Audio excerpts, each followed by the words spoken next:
Välkomna säger jag också. Christer Sturmark heter jag, alltså är vd för Vetenskapsförlaget Fri Tanke. Jag börjar på svenska, men sen kommer vi som ni förstår att tala engelska idag.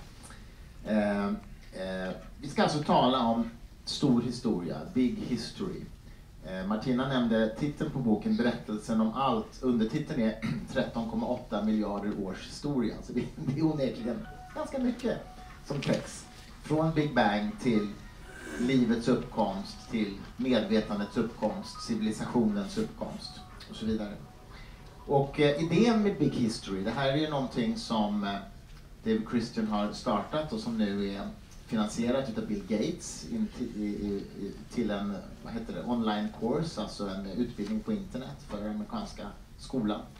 Idén med det här är ju att skapa en slags övergripande berättelse som rent psykologiskt ska ha effekten att den enar människosläktet. Att vi betraktar människosläktet som en global gemenskap så att säga. Och en slags berättelse, en slags metaberättelse nästan om, kan man säga, om vad det innebär att vara människa, var vi kommer ifrån och var vi är på väg.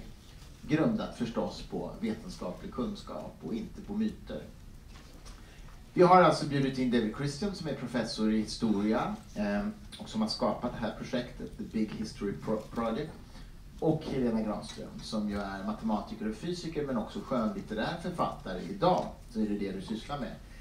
Och du har skrivit om David Christians book. You have written about David Christians book, so you obviously have read it. And the idea is to have a discussion between the two of you about this project, about your book, David, and I might have some questions as well, but I know that Helena has quite a few questions. So, welcome, David Christian and Helena Granström.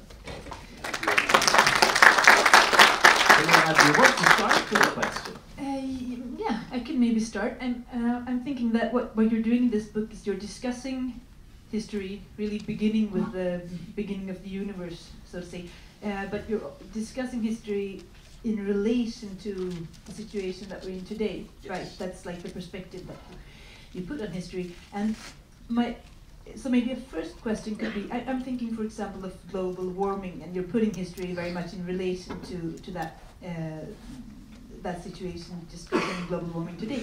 And I'm thinking, looking back on some earlier global warming incidents in the history of the Earth, on the one hand, you could say that, okay, so now we have to be very careful because look at this, these are the possible consequences of an escalating global warming. On the one hand side.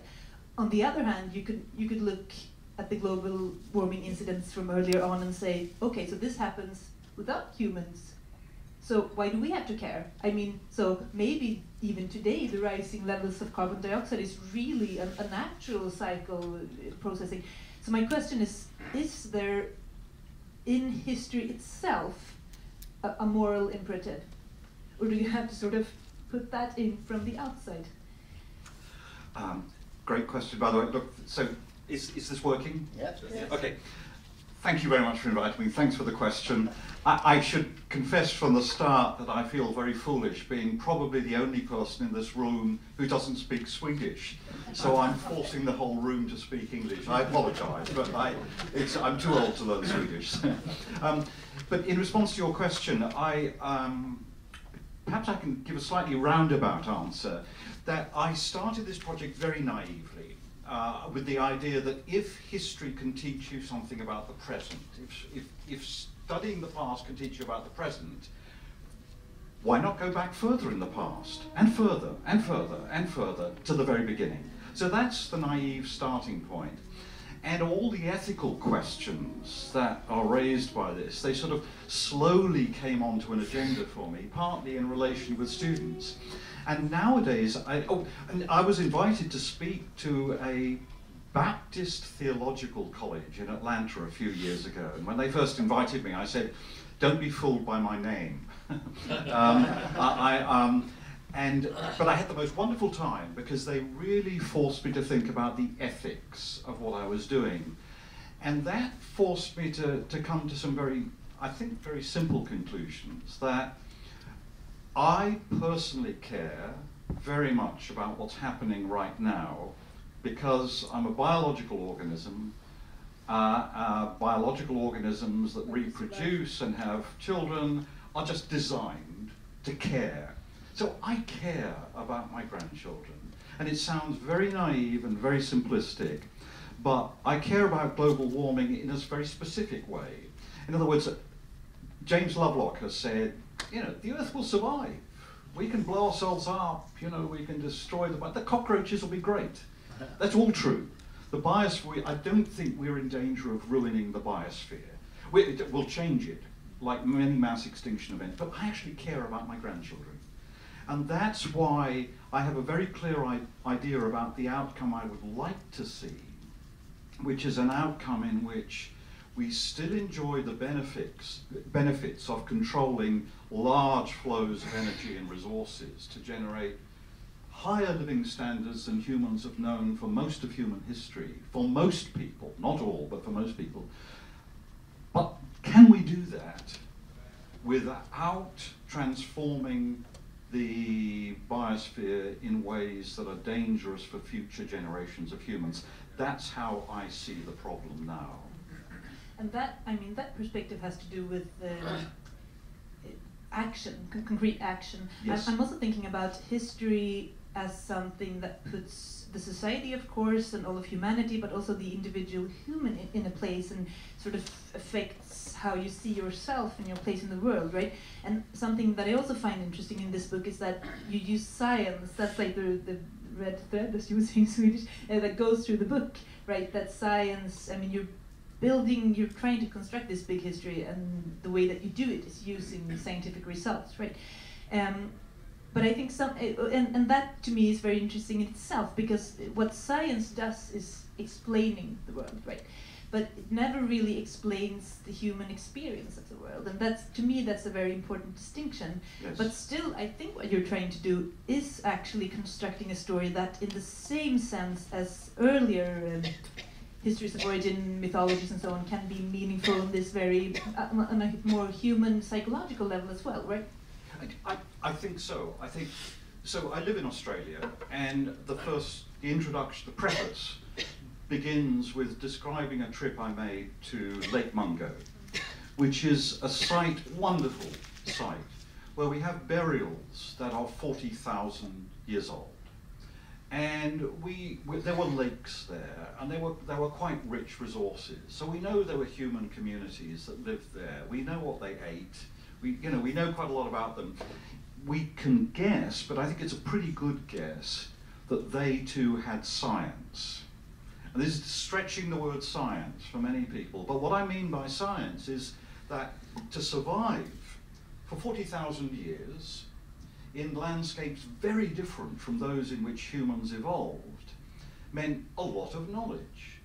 And it's a pretty good guess, based on modern anthropology, that older members of the tribe sat down with younger people and they tried to distill the essence of the best knowledge of that society. They tried to put it all together, and that would include knowledge, not just stories about rainbow serpents, but if you think about it, the rainbow serpent is a beautiful metaphor for geology. And I suspect many people at the time thought about rainbow serpents as a wonderful metaphor. But there's information about botany, about plants, about seeds, information you really need. So I think of science as the best knowledge available in a given society. But today, what's different is that the best knowledge sums over a vastly greater volume of information than was available to them, and it's global. This is the first time in the history of humanity that we're constructing a global science and a global origin story. And and that leads to another thing that I thought about intensely while reading this, reading about your ambition with this project, which has to do with place. Because I'm thinking, looking back to different creation myths and so on, I mean, if you live close to the sea, then probably the earth rose from the sea, right? And these myths tend to be very interwoven with the ecology in the region and so on. Yeah. So that might be a difficulty right, in constructing this big history, this big human a mythology for humanity, that you can't really tie it to a specific place that a human being can. I think you can experience. Do you think so? Do you know those wonderful Earthrise pictures? Yeah. So okay, this is a bit more abstract than knowing Lake Mungo. Right. But nevertheless, and this is going back to something earlier that you asked, which I didn't really respond to. I think of origin stories as a sort of mapping, putting yourself in place. Well, our place as individuals, our place is, you know, my home. I went out to the archipelago yesterday. I have a friend who lives on Namdur Island. Oh, good. Beautiful. I've never seen this before. So that's his sense of place. But beyond that sense of place, there's a wider sense of place. And a modern origin story is simply one of the qualities of a modern origin story, that it means we have to imagine the world as our place. And I think those Earthrise pictures were a helpful tool in doing that. And our place in the universe. So I think of origin stories as a sort of mapping that has many, many layers, beginning with a specific sense of place and time, but then widening out in larger and larger circles. And the circles of a modern origin story are going to be very different from those of Lake Mungo. But the Lake Mungo people too, I suspect, had a mapping that widened out like that. We now know a lot about indigenous astronomy in Australia. We know that some of it was fantastic, naked eye astronomy. They knew a lot about variable stars, for example. Yeah, but I'm just thinking, yeah, so that's an open question, and does that make this mythology, this story, less powerful? Because I'm thinking about the global warming again. I think that something that is, it's easy to wonder, why doesn't anything happen? We have all the information that we need to act, and still we don't act. And for me, one answer to that is that the information that we have is completely intellectual. Many people live in cities, for example, and you're not connected to the biosphere. You don't experience yourself as needing the ecosystem. I mean, you need the subway and maybe the transports to the supermarket, but you don't really experience your need for the intact ecosystems. And in the same way, then, that maybe this specificity, this extreme closeness to a place is necessary. Maybe. I don't know. Well, but for humans as biological entities, right? Which is what but isn't that simply a description of the condition of modernity? It is, yes. That our places are anthropogenic. Yes. But honestly, Lake Mungo was quite anthropogenic. We know that many megafauna were wiped out before that community lived on Lake Mungo. But now we live in environments that are extremely anthropogenic. But if that's our condition, and that I think is the mapping we have to do, then it's that condition that you have to bring into this story. And I'm not sure that such a mapping is necessarily inferior. No. I mean, if this is the world we live in, this is the mapping we need for living today. I mean, the other side of it, of course, is that my book, if I could have transported my book back to Lake Mungo 40,000 years and translated it into the local language, I asked myself the question, what would be the most useful thing to do with it? And I know the answer. Use it to light a fire, because the information in it would have been completely useless. But today, I hope it's useful. So. I'm also thinking about, you write a lot about like big events in the history of humanity, and one of those is, of course, language, which enables humanity to start sort of both collecting information in a systematic way and also transmitting information to among themselves and to when you start writing also to next generation and so on. But you also write about the agricultural revolution as a very big milestone. Can you expand on that a bit? On both those milestones? No, maybe let's stick to the agricultural revolution for a second, because that interests me. I Well, have a very personal experience, actually. Okay.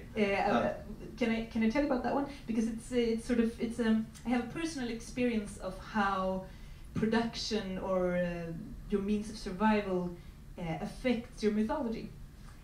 Because a few years ago I was collecting wild edible plants that was like an interest. And my first child was pretty small, so I was carrying her on my back and collecting edible plants out of interest.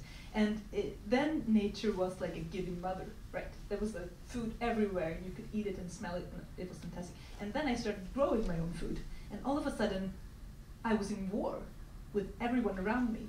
So I don't know these names in English, but I was in war with älgen, or vildsvinen, or kolfjärilen. Like all the fauna around me was, all of a sudden they were my enemies. And then I also got goats and chicks, and then I was in war with, you know, the duvhöken attacking from above, and the fox and the badger, and I can go on forever. So that was, for me, that was a very personal experience of sort of a critique of civilization, you could say, or at least an illustration of how your means of production affect your experience of the world. Yeah. So that's maybe the starting point of my asking you to expand on the agricultural revolution and the consequences. Well, actually, can I go back a step? Because to language I would of frame course, it, yes. I mean, at least the way I see it. I talk about collective learning because one of the strange things that happened, and it could be an illusion, but when I began trying to tell the history of the universe, people said, David, this is far too complicated. There's far too much stuff. And we have enough problems dealing with small little things like Russian history, which is what I did. So one of the strange things I found is that as you widen the lens, it's possible that some problems get clearer.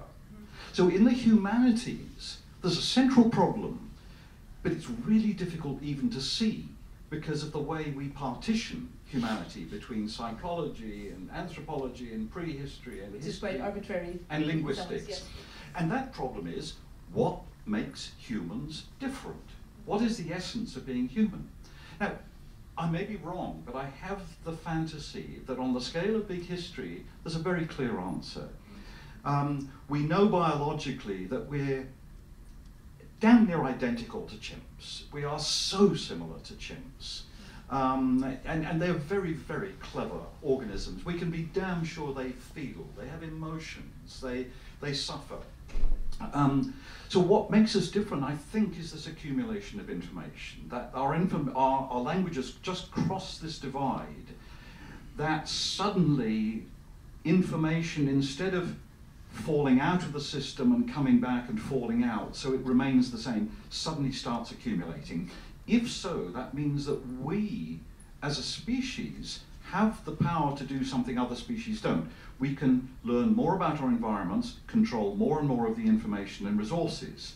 And this will eventually bring me to agriculture. Because we can just add that that's a central feature of human language, as I understand you and as I understand it myself, is that it can point to something that is not present. Like you have animals that can warn each other that now this danger is approaching. Yes. But they can't say there might be a danger approaching in 2 days. And that's sort of the difference, right? That may be a way of describing the power of language. It's like compressed information. So the best example I know is, so I will say something and suddenly a rich and complex image will pop into the brain of everyone in this room. So what I'm going to say is pink elephant. Now we also know that such things don't exist. But you just brought it up. And yet I guarantee an image appeared. And that image, I could ask you to describe that image. You could probably paint it. You already know a lot about it. That was pink elephant, 4 syllables, very powerful. No other species can do that. Anyway, so the payoff to this is that information can accumulate. We have chimps do not improve their technology. So agriculture is an example of this. It's an example of slow improvements, and then suddenly you get mega innovations. And agriculture is a cluster of innovations that suddenly gave us vastly increased control over the energy and resources flowing through the biosphere, which is why I describe it as an energy grab. Now, your war with the other species, I think, is captured by this image. We are taking more energy from the environment. And of course, if we're taking more energy and more land, other species are getting less. And we also had to tell ourselves stories that tell us that this is the right thing to do because Exactly, exactly. And they tell us how marvelous we are and how creative we are because we can take species and we can kill off the wolves. Now, if you're a wolf, this is not a good thing, or a rat, or a cockroach. You know, the fact that I set cockroach baits is not a good thing. But so this accumulation of information gives us power. Now, that's not necessarily a good thing or a bad thing. It's just the way we are. We have the power to do things that no species has been able to do in 4 billion years. And now fossil fuels is another example of this mega innovation, suddenly colossal power. And going back to climate change, what we're doing, and I read a very recent article in PNAS about looking for analogues to the sort of climate change we'll see in the next few decades. Well, one of the best is that the worst case scenarios mean that by 2150, we'll have temperatures of the level of the Eocene. That's 50 million years ago. Now, that itself is striking, but you add one more thing, which I mentioned the other night. It took 50 million years for global climates to slowly cool to the level they are at. That is plenty of time for species to adapt. We're threatening to go back to reverse that 50 million year journey in 200 years. That is not time enough. And that's very different from, I think, earlier. It's much more much closer to the timescale of the asteroid that wiped out the dinosaurs. And that's the sort of impact we're having. I'm also thinking about this, when you tell this story on this very schematic level, you could say, I mean, you start by saying that humans invent, in some sense, language, and they start accumulating information, and so they can accumulate also knowledge and technology, and that leads up to the agricultural revolution, and which leads up to where we are today, more or less. Yeah. That's like the simple version. But something that is very interesting is that you also, in some sense, make this story much more complicated. You have something that's called potential knowledge, I think. Yes. And for me, potential knowledge is extremely interesting because potential knowledge stands in direct conflict to this sort of simplified, linear, technological imperative that says that as soon as humans learn how to exploit their environment, they will. Yep. And it's not really that simple, right? Can you tell me about, tell everyone about this potential knowledge? Look, it's an idea, and of course it's based on the idea of potential energy. Yes. I'm trying to make sense of agriculture, actually, for me. Now, I'm a bit tentative about this idea of potential knowledge, but I think it's powerful. I'm really glad you mentioned it, because I think it's potentially very powerful. Just to remember that we don't just have knowledge that we use. There's also this whole background knowledge. In the pure sciences, for example, many scientists have to defend CERN, what CERN does, because they say, well, this is pure knowledge. This is because we just want to understand the universe. Well, we often realize later on that that knowledge that seemed to have no immediate use is suddenly useful. The agricultural revolution, I think, is a wonderful example. We can be pretty sure that the first agriculturalists didn't start farming because they thought, what a great idea. In fact, it looks like the opposite, because the earliest farmers had poorer living standards, they are shorter, their bones show less health, so they were forced into it. I think that's broadly true. So what that means is there was some sort of crisis, particularly in overpopulated areas like Mesopotamia, that forced them to try and extract more resources from their environment. Now the crucial thing is the knowledge was there before, and we know in Australia, for example, the knowledge of how to farm has been there for thousands of years. And they also didn't need to. Yes, and that's, to me, that's very interesting knowledge. Because looking at the technological development today, it's like if we have a knowledge, then we have to use it. And that's like, to me, that's the technological imperative. If it's possible, then it's also necessary. Yes. And this is saying no, it isn't. Yes. It might be in this context, in this economical, technological context, but it hasn't. That's not a part of being human. And to me, that's a very radical insight, really. Actually, I hadn't quite thought of it like that, but it's a wonderful way of thinking about today's world. I very often think, and it's a simplistic way of thinking about, so living in Australia, I see a kind of political logjam on issues like climate change. It's very depressing to watch. But when I'm trying to feel optimistic, I think a lot of the technology is there. There's some very good science in Australian universities, some very good technology. It's the politics that's missing. Now that's a bit similar to this situation of agriculture. The knowledge was there to deal with the crisis once people understood there was a crisis. But I hadn't quite thought of it before, so I need to think that through more carefully. Yeah. Something to say? It's very interesting to hear your discussion, so I'm happy to be quiet. But okay, I can throw in a question.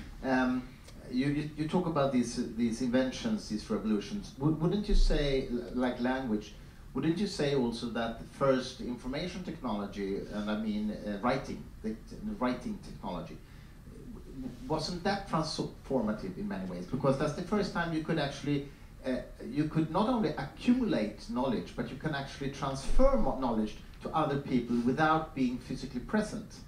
Do you understand what I mean? Here I'm going to make myself unpopular, probably with most historians. I think writing was not very important. Really? I really think it was not very important. It's been grossly exaggerated. Wow. When it was first used, it was used by very rich people as an accounting tool, as a way of listing how many sheep they had.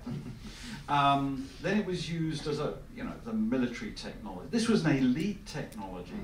Most people didn't use it, didn't need it. Their world was face to face until about 200 years ago, frankly.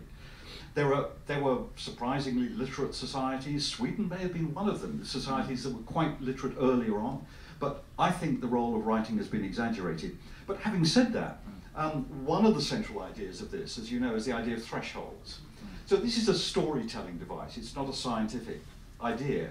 But the idea there have been critical moments when a lot of fundamental things changed. And I focus on 8 thresholds in the history of the universe.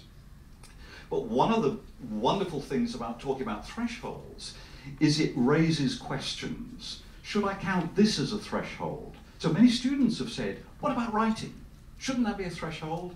And of course I say the things I've just said. And I think many people teaching big history think I've got that completely wrong. They think that, I've just been speaking at a Montessori conference.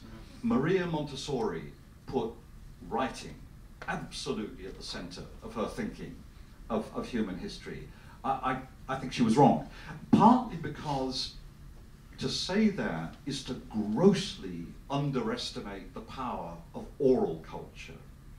Now I think Plato said this when he heard about that the invention of writing in Greece was a kind of de-skilling, because the memory skills that people had before then were amazing. And also the knowledge could be transmitted by oral culture very effectively when it was needed. So anyway. But I'm thinking, let me ask you, because I'm thinking you need the writing capabilities, for example, to set up a legal framework for a society, some rules to follow that you could actually put down in a document. No, you don't. For Okay. 200,000 years, societies worked very well with oral culture. They were small scale. Now, yes, once the scale gets large enough, then you're going to need something like writing as a tool of government. But this is very recent. I once spoke at a conference of ancient historians, and I thought, well, okay, let's just take the risk. And I said, you call yourselves ancient historians? You deal with societies 2,000 years old? You've got to be kidding. Humans have been around for 200,000 years. That's ancient. So, sorry, I'm drifting. Sorry, Helen. No, I was just thinking that the need of, I think, rules in the sense that you mean rules, the need of those wasn't there 200,000 years ago. Because to me, I've read about a lot about, in other context, read a lot about the agricultural revolution. But what's very interesting to me in this book is that you sort of continue the description, because usually you see that as the Great Revolution, even though it happened sort of a bit here, a bit there, and it went back and it started again, like that's the big thing, and then you drop it. But you really tell us what happens then, like what's the next step, and then it also makes it possible to see what we're doing today, like economic globalization, for example. It's not a new thing. It's more like the logical continuation of something that started a very long time ago. And also you write about agriculture, that it sort of necessitates a certain view, a certain way to look at your surroundings. And maybe that way to look at your surroundings is necessary for all science, for example. I mean, what you're doing is that I think that you bring into light sort of continuity between at least 10,000 years back. Absolutely. Up until Well, today. and in fact, before then, because I think this continuation, this accumulation of information. So if we go back to the biological level, information is power. Bacteria accumulate information, well, within their lifetime. So the bacterium, the E. coli, that moves right, because to the left it's a bit too alkaline, Yes. has used information and has prototype acted of on that processing information and has made a prediction about the future. Mm. And natural selection guarantees that the organisms whose DNA allows them to play that percentage game best are the ones that will thrive and have descendants. But we're doing that at a sort of warp speed by comparison with others. And what that means is if we have the information, I think there's a good chance it will get used. And if we have the information to manipulate our environments powerfully and to control vast energy flows, that's what puts us in a manipulative relationship with our environment and creates, I think, the sort of war you were talking about. Because that raises an interesting question. Let's go back to where human language first arises. How much is determinism from that, and how much is chance, right? I mean, can you imagine history taking a different route? Yes, then? so determinism and contingency is one of my historian colleagues. They love contingency, they hate determinacy. So very often they say, David, this is a very deterministic story. I have to say I think that's naive, because I think if you look scientifically and historically, you of course see both. In the history of the universe, there is a very powerful long-term trend, which is towards the creation in parts of the universe of more complex things. In spite of in spite the second of law. in spite of entropy. In human history, if I've got it right, yes, there's a powerful trend. That trend is towards the accumulation of information. And one can predict one more powerful trend, and that is that accumulation of information will be used. But exactly how it's used is full of contingency.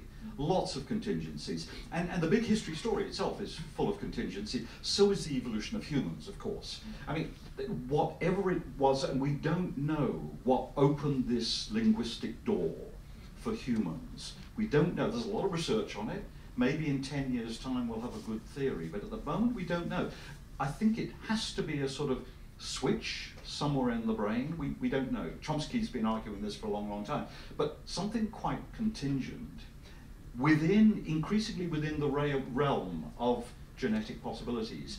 But when that happens, Sorry? But when that happens, then once that is Once fact, that happens, yes. you're across a threshold. And it's like one of the metaphors, it's a childish metaphor, but is sort of, traveling into new country, and there's a mountain range, and someone finds a pass, and you go through the pass, and suddenly you see entirely new country. It's as if biologically we humans have entered, and the country is the country of culture, of cultural accumulation. But the other great example of contingency, of course, in human history is the asteroid that wiped out the dinosaurs. Because we know that the evidence is overwhelming that asteroid played a huge role, maybe not the only role. Volcanic, vast volcanic eruptions may have played a role, but if that asteroid had been on a trajectory 5 minutes earlier or 5 minutes later, it misses planet Earth, the dinosaurs still rule, and we are told we don't exist. So the story's full of contingency, I think. I think what I'm also after is there an implicit assumption about human nature in all this? Because sometimes you hear that it's part of human nature to destroy the environment, for example. Like that is a very simplistic idea. Yeah. And I'm also thinking that human nature, looking back to prehistory, it has expressed itself very differently depending on the context. Yeah. Like my answer would be that human nature, I mean, using categories as good and evil. Obviously, we have both potentials within us, and the question is what circumstances bring out the one, what circumstances bring out the other, and under what circumstances is the one or the other useful? Yes. Sort of to advance in society. Yeah. Do you mind if I again step back in scale? Because the whole issue of linguistics, it can get confusing, because we also know that information often doesn't accumulate. It gets censored, it gets eliminated, it gets lost, it gets forgotten. But the whole point about that discussion is to compare us with other organisms and to say we have the potential to accumulate information. We don't do it perfectly, we often do it very badly, which others don't have. So I'm wondering, I mean, your way of putting it is very interesting, and it's making me think new things, but we talk about human nature. I wonder if we should talk about, what's the language? Primate nature, and then say, what is it that's different about the human version of primate nature? So if you add to a chimp technological knowledge that grows over many generations, what sort of creature would you get? My guess is you get us. You know, we know Jane Goodall's wonderful pioneering work showed that chimps too are both angels and devils. Oh yes, they're very aggressive. Yeah. I'm just thinking that from the outside looks as though human society was very stable for a very long time, and then you got this explosion. And were we all the time on our way towards this explosion? Or could you imagine, because those people that lived in very stable societies were intellectually more or less on the same level, then they were maybe without this cultural accumulation and extreme information density, but you see my question, right? Yes. Could we imagine a situation where this stable state just continued into I think, and again this may sound very naive, but I think once you have the potential to accumulate information, certainly there will be long phases that look like stasis. So if there's not significant change in a human lifetime, it looks as if nothing's happening. But if you go back to the Paleolithic, and there's a wonderful map of human migrations during the Paleolithic. Now I think we can guarantee that every individual community thought of their universe as static, as pretty static, as unchangeable, because not much happened on a change of on a scale of maybe 1,000 years.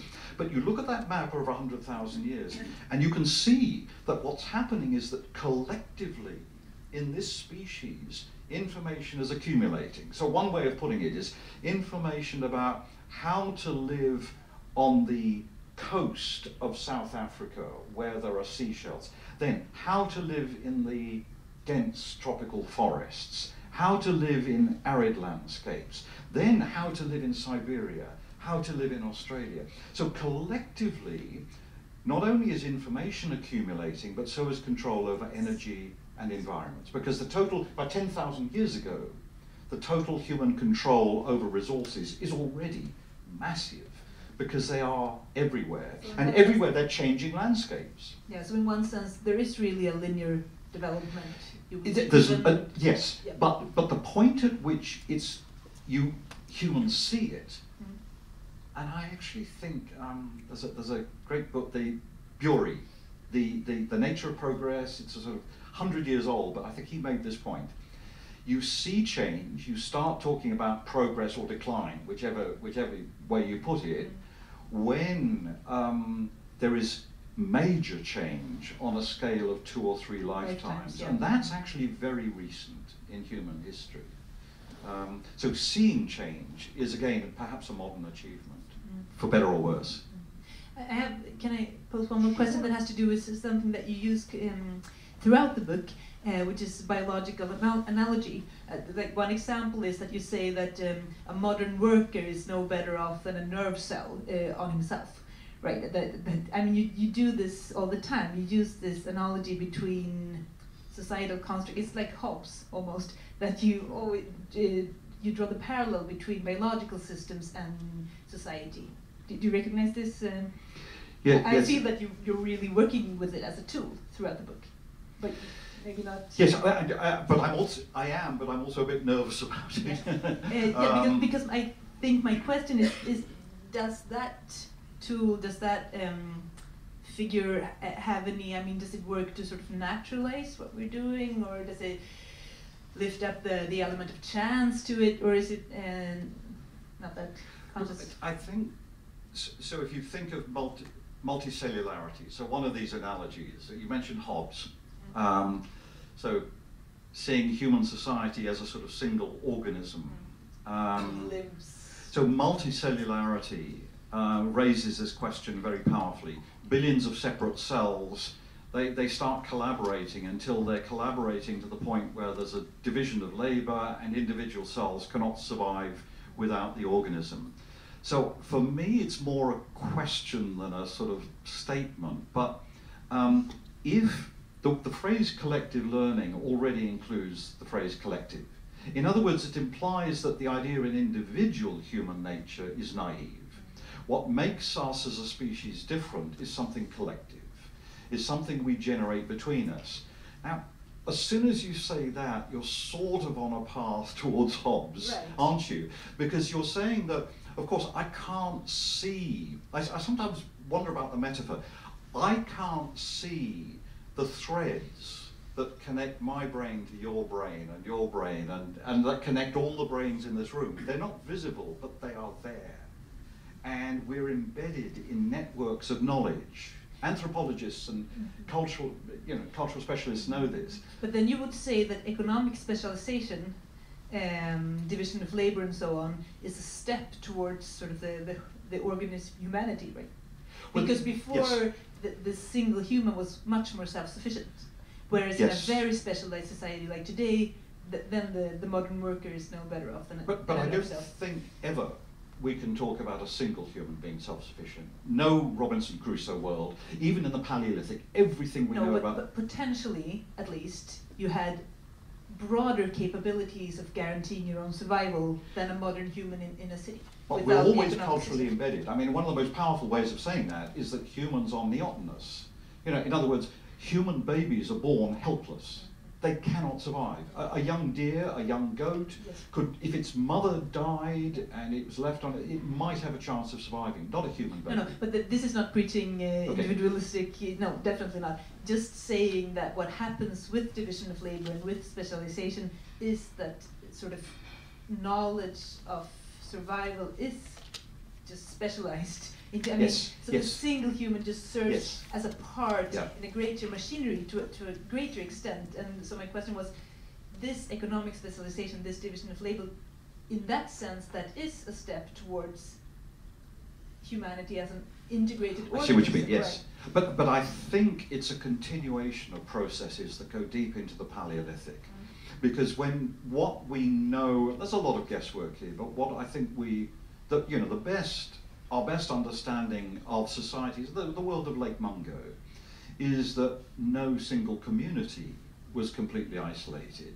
We have so much evidence that Paleolithic communities, they always had contact with neighbours. They may have been aggressive contacts, but also they swapped marriage partners, and very often they would gather once a year. So information is being moved not just within small communities, but within larger communities. So one of the long-term trends of human history, so there's already a division of labour. You know how to live in the mountains. I know how to live on Lake Mungo, and if the mountains become uninhabitable, you may have to learn our knowledge. There's already a sort of division of labour. Or you think of people who live in Siberia and people who live in Australia. Now, they're not going to swap information, but there's already a division of labour in the human society. But the interesting point, and I don't know the answer to this, is when in human history did it become impossible for an individual to hold in their head most of the significant information of their community? I suspect that's with agriculture.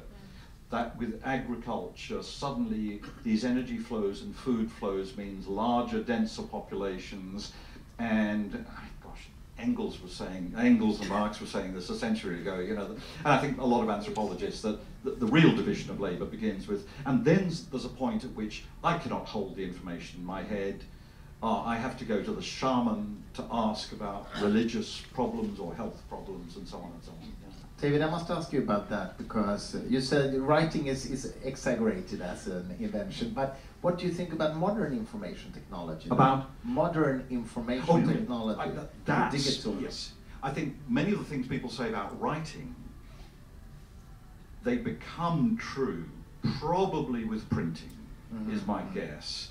When suddenly the number of people, put it this way, the percentage of the population influenced by written knowledge ceases to be just 5-10%, and suddenly starts becoming 20-30% of the population. And now with information technology, suddenly, information that's not transmitted orally is absolutely critical to all of this. Are you aware of, I don't know if you're aware of the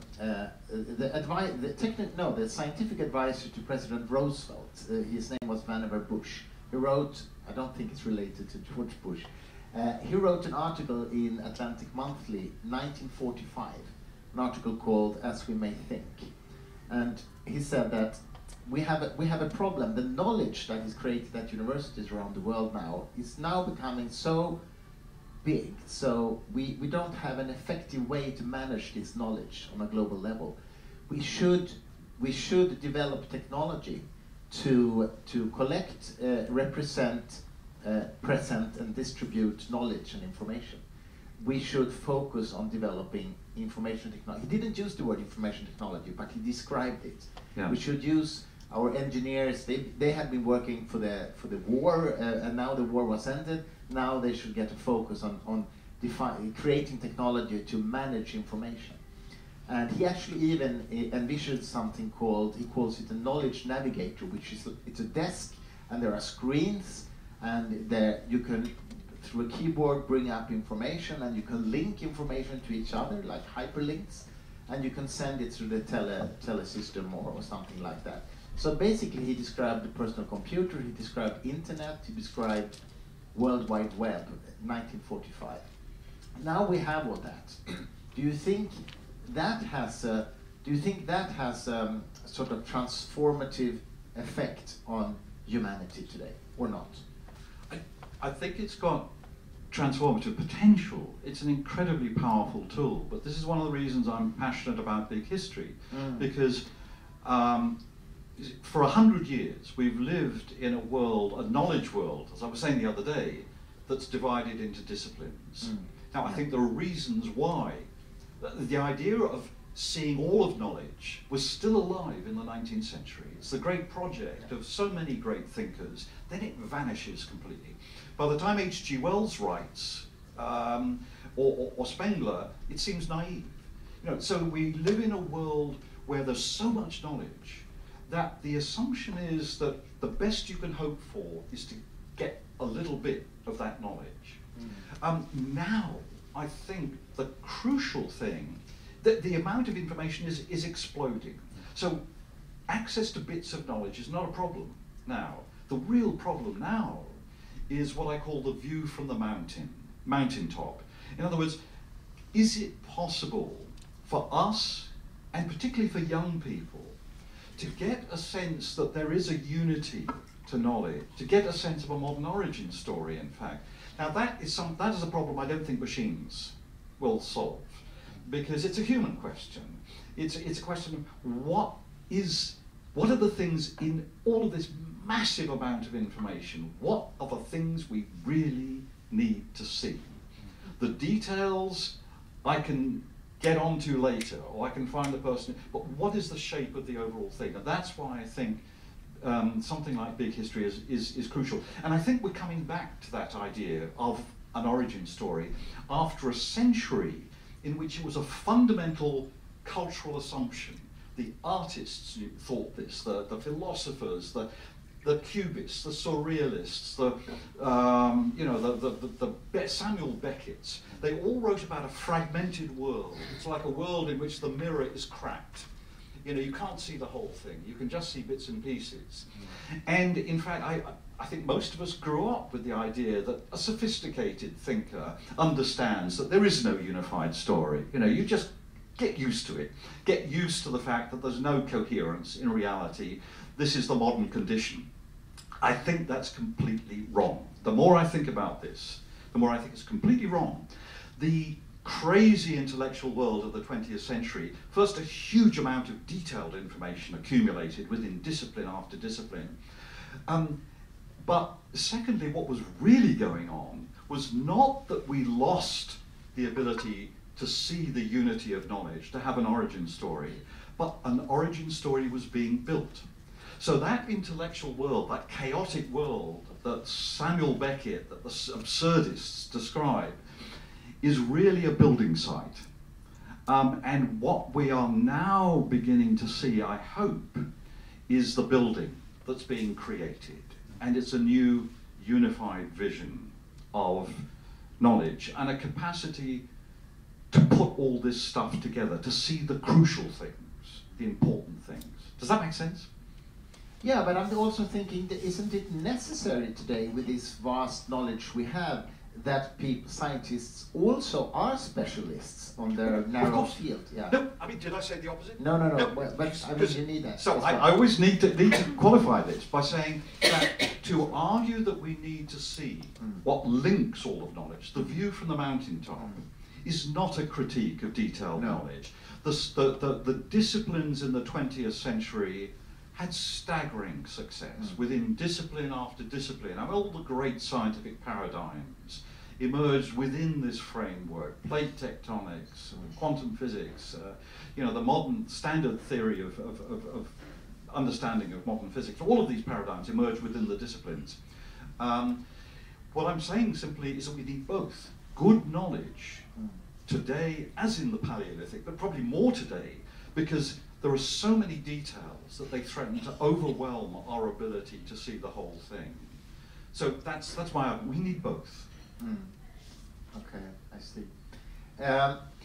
Okay, let me ask you this then. Do you think that creating this kind of meta-narrative or this big history narrative, do you think it can have an effect on the world that today, as we all know, is so fragmented when it comes to religious fundamentalism, political populism and nationalism? I mean, the trend is going the wrong way, obviously, right now. How should we turn that, do you think? I mean, this is one of the reasons, again, that I feel strongly about this, and I feel it's crucial that this be part of modern education. That I think, E.O. Wilson put it very well. What E.O. Wilson argued, as I understand it, in Consilience back in the 90s, was that the disciplines have been very powerful indeed. But what they've done, they become like nation states or like fiefdoms. There are well-patrolled borders. You apply for a research grant, you have to tick a box. You have to say, this is my discipline. It's really difficult to move across them. And what that means is that there's territory between the disciplines that are sort of intellectual dead zones. And for me, as someone in the humanities, the question, what makes humans different, is a sort of intellectual dead zone.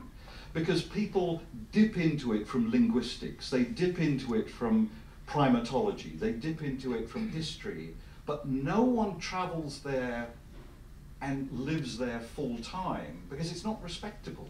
You know, no one knows how to classify you. If you say, oh, my research is about what makes humans different. So we desperately do need to try and gain this sort of unifying vision. But then the other side of it is, as I was arguing last night, that there are things that we need to see that you cannot see if you situate yourself within the disciplines. And I think one of the hardest things to see is the reality of the Anthropocene. Because to understand that, you need to understand the scale of change in the 21st century. You need to understand something about geology, something about the history of the atmosphere over 4 billion years. And the way we teach young people make it hard to see these things. And that, I suspect, is one of the reasons why there's so much climate change denial. And the final point, of course, is the unity of humanity. we teach about humanity in a fragmented way because nationalistic thinking still dominates syllabi in schools. We teach in Australia, Australian history. Do we teach the history of humanity? No, nowhere. And yet, increasingly, as the world gets more interconnected, the strategic community is becoming the human community. And yet we find it hard to even think seriously about that community. No, and I'm just thinking, is that really just a consequence of the division between disciplines? Because I think, like, grasping the reality of the Anthropocene, for example, I think what you're doing is that you're at least moving very close to the limits of what humans can really grasp. If you by grasping mean sort of really taking something in, not just intellectually processing words, but rather understanding on a deeper level. Do you agree? I mean, is it... But understanding enough to take informed political decisions. Yes. That, I think, is the problem. That the disciplines at the moment, now they may be improving, but at the moment they make it difficult for most people who are not scientists to even get to that level of understanding necessary to take informed political decisions. Yeah, of course. That's what worries me. That's a pragmatic. I'm also thinking, because what you sketch here, like the development that you sketch, that's a very much a cultural development, right? But the human biology is sort of dragging behind, and that discussion is not in your book. But I'm also thinking, because you're saying, for example, that okay, so maybe with agriculture everything didn't become better for the individual human, but like on the bigger scale, life is better now than 100,000 years ago for a single human. And the argument for that would be, for example, if you need to amputate a leg, then you can get painkillers. I mean, to take one very simplistic example. But do you think that there is a limit to how much humans can change their own environment without becoming unhappy, because there's still sort of biological entities? I don't know. Really, so I've been pretending I know something about a lot of things, but that one I think I have to pass on. But yeah, we were talking about the future the other day. I've been teaching about the future because one of my students once said, if you teach on this scale, you have to talk about the future. So I suddenly began teaching about the future, and one of the things I've slowly realized over the years is that we're not in the business of predicting. We should be in the business of thinking very hard about where we want to be and looking at what the levers are that can help us get there. My suspicion is the great challenge is that, particularly since the fossil fuels revolution, which created the illusion of infinite resources, it changed economics, because before 1850, huge numbers of economists expected the world to slow down. They expected growth to slow down. This is true of Adam Smith. I mean, I didn't realize this until quite recently. So the fossil fuels revolution created this illusion of infinite growth, and it is now so deeply embedded in economics, in thinking, in our ideas about progress, that it's going to be really hard to change. But I suspect we are going to have to change it, and we are going to have to learn. That's the point at which the modern origin story will turn out to be adolescent, powerful, but adolescent and naive. And there will be a lot to learn from indigenous origin stories, because they portrayed a universe in which individuals can be creative, individuals can explore huge numbers of things, but humanity as a whole will not necessarily be getting more and more and more resources from the environment, a more stable world. But I mean, I'm drifting. If the best way to predict the future is to invent it, someone said, and if that is true, how do we make sure that we invent the right things from an ethical perspective? You were talking about that as well. How do we make the right ethical decisions? How can we control that? Just because we can't. Sorry, one quick answer. I suspect you have more, Helena. One quick answer for me is that we need to be envisioning a good future. So much science fiction at the moment is dystopian, and that's really scary. But to motivate action towards the building of a better future, I think we need to start trying to map out where we want to be. And where we want to be may be in a world in which we do not behave in such a savage way to other species. You look at the rates of extinction of species right now, it's absolutely terrifying. Yeah. We actually have 2 minutes left, so this is a very quick question. Should we try to colonize space and other planets? What's your opinion? You're asking me as well? Well, yeah. Well, I have a very quick answer, which is no. No, you don't think so. We should. Okay, we should stay here. What do Well, you say? I think it's going to happen, but I don't think it's the most important thing, because it's if we think of it as a solution to polluting our own environment, then Mars is such a nasty environment. You really don't want to live there. This is a beautiful place, and so the crucial task is to learn to look after this environment. Yeah. We will go there. I'm pretty damn sure, but it's not a solution. Okay. Helena, do you have a last question for David? You have the chance. We have 1 minute left. No. But Helena, can I ask you then? Yes, I mean, you've been writing a lot, a lot of novels, and you always have a science, philosophical part of your writing. What's your opinion about the science development, and what's your answer to the question I just asked David? How do we make sure that we make the right ethical decisions? In 30 seconds. Yes. I think that maybe about what you said about like the killing of species right now, for example. I think that we have to ask ourselves, what is, if you don't think that is the right thing to do, what is the argument for not doing it? Because you started by saying that you care about your grandchildren, you don't really care about the cockroaches. And I'm also thinking that earlier mythologies and creation stories often had an element of ethics built into them, like you have to respect your environment, for example. And we can tell facts about what we believe about the future and facts about the past. But they don't really tell us, they don't have a moral imperative to answer my own first question. And so I think we have to, my solution for the future, if I'm to present one in now 10 seconds, is to look very carefully at our starting points. If we're saying that it's wrong to destroy the environment, is it wrong because it sort of strikes back upon ourselves? Or is it wrong in some absolute sense? Because I think that's a very important distinction in guiding us in how to act. David, do you want to say a last word before we end? Oh, I agree completely, and I hope the way I said that my ethics is dominated by caring about my grandchildren did not seem to exclude that sense of thinking, because I think one of the things big history can tell you very clearly is that we arose from this biosphere. We're part of this. We're part of this biosphere. We arose from this biosphere. Yeah. They are our kin.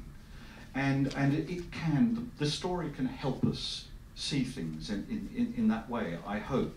So caring for creating a world in which my grandchildren and great-grandchildren and great-grandchildren can flourish, I think an essential component of that will also be appreciating not just the aesthetics, but a sense of other animals and organisms as kin.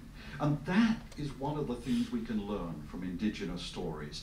You know, what looks like a naive animism, there's I think, a lot of deep wisdom in thinking of the landscape, the plants and the animals as our own kin. And it points you in the right direction, ecologically the right direction. Yeah, it's not just romantics, maybe it's the basics of survival. I think so, yeah. Very interesting. David, Helena, thank you for talking to us, and thank you for coming.